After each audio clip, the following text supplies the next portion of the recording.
In nature's scheme of creatures, there is perhaps none so large and yet so primitive as the shark. During 63 million years of evolution, other species have changed or died. The shark alone has remained the same, a throwback to a time long before the dinosaurs. Yet, even within such an unchanging species, there exists one that is superior to the rest. To the handful of men who have seen it, it seems indestructible and immortal.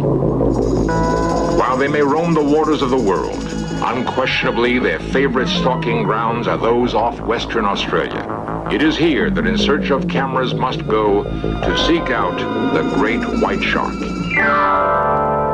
Is it possible to discover the secret of their survival?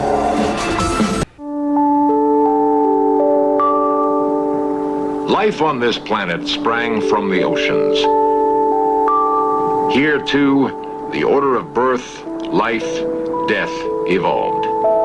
Yet in this womb of human existence, an anomaly exists. Sharks defy the normal pattern.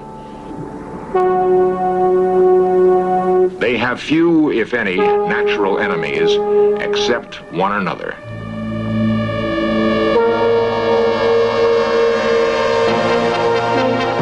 Fishermen of the southern hemisphere know that the disposal of fish remains will instantly turn the normally placid tropical waters into a frantic feeding frenzy.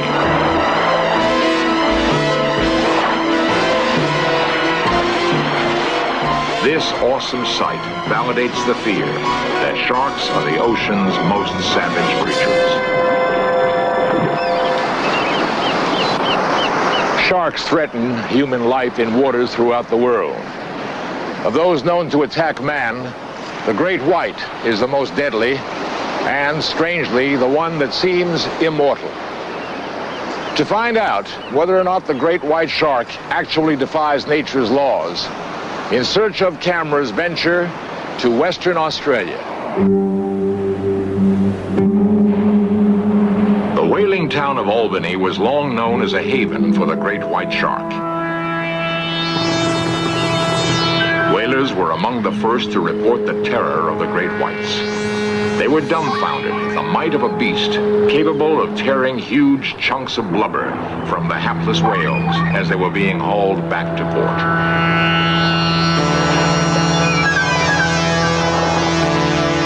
A sailor who might fall into these churning seas knew he could not survive.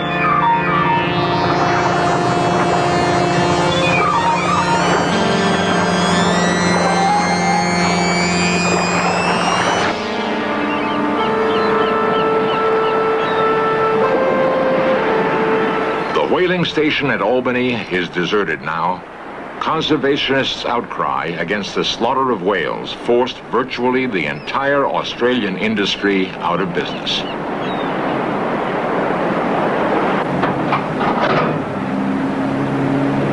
Once, deep-sea whalers landed tons of blubber on these docks. Once, the waters of the bay reeked with the smell of dead whales. The great whites had long come here for easy feeding, so we picked this site to begin our search. Hugh Edwards, famed Australian diver, knows the adventure and frustration of finding and filming the great white. Using the technique of native fishermen, one of Hugh's team creates a slick with fish remains and blood in hopes of luring the keen-smelling creature.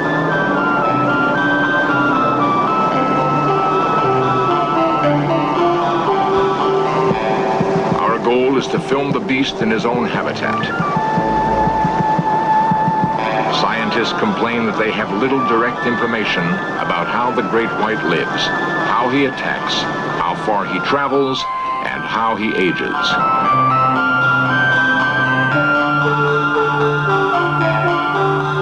For experts like Hugh Edwards, there's an unspoken excitement about the cat-and-mouse game of finding the sharks. He once tracked such a monster across more than 300 miles of ocean in 10 days.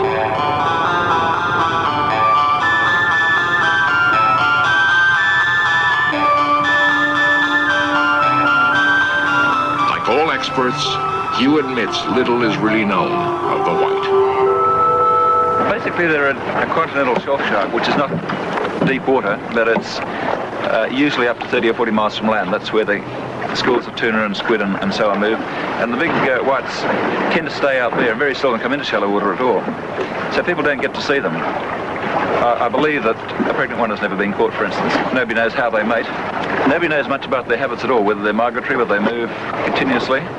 They're not often seen in numbers, although when the whales are in, they come in twos and threes and so on.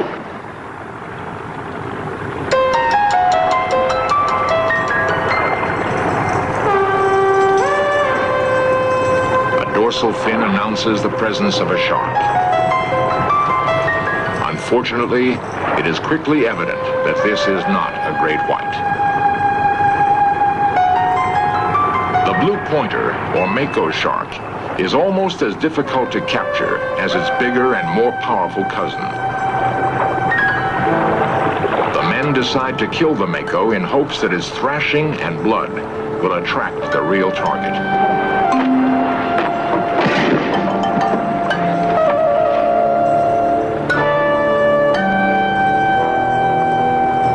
The shark is strapped to the side of the boat. Every precaution is taken to make sure that it does not slip away. Hugh Edwards is convinced that the Mako is perfect bait.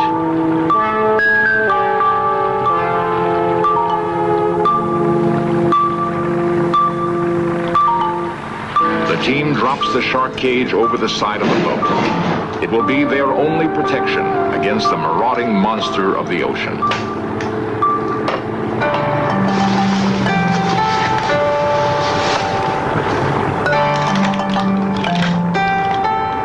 As they suit up, Hugh remembers the first time he hunted the sea. Oh, we started diving when we were kids at Rottnest Island after the war. And in those days we didn't have proper diving gear. We just read about the wartime frogmen and so on, so we had an old army gas mask. We had a hose we'd pinched from Mum's laundry. We stuck on the end of the gas mask thing, and we used to hold that up as a snorkel, swim around, and we used to get funny effects with the eyepieces of the gas mask. So you get double vision and things. So most of the time we swam with one eye closed. A quick check of the surface tells the men that it's safe to get in and set the cage for the arrival of the great white.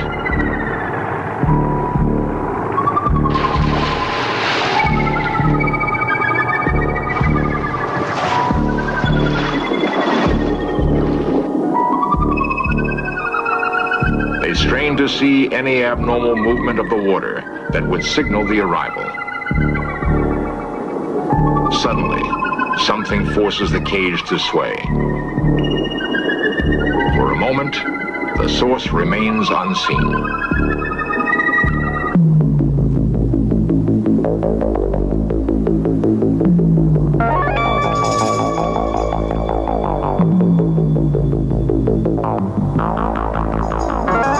He is 18 feet long. He is capable of swallowing the Mako in 3 gulps. In a single snap, he can crush the shark cage and the men inside. He is able to tear holes in a boat's hull.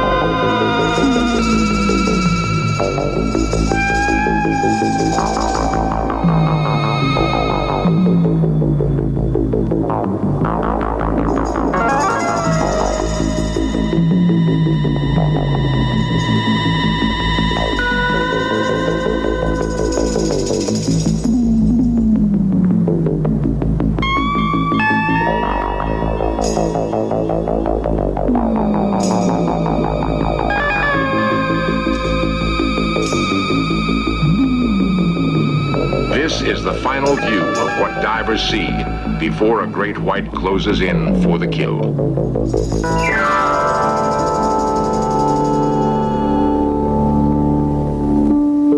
Stanley Fox, famed diver and explorer, explains his encounter with just such a shark. When all of a sudden a great thump came from behind me, and my gun was knocked out of my hand, my mask off my face, and I was just hurled through the water at a great speed. I knew almost immediately that it had to be a shark and that I was in big trouble.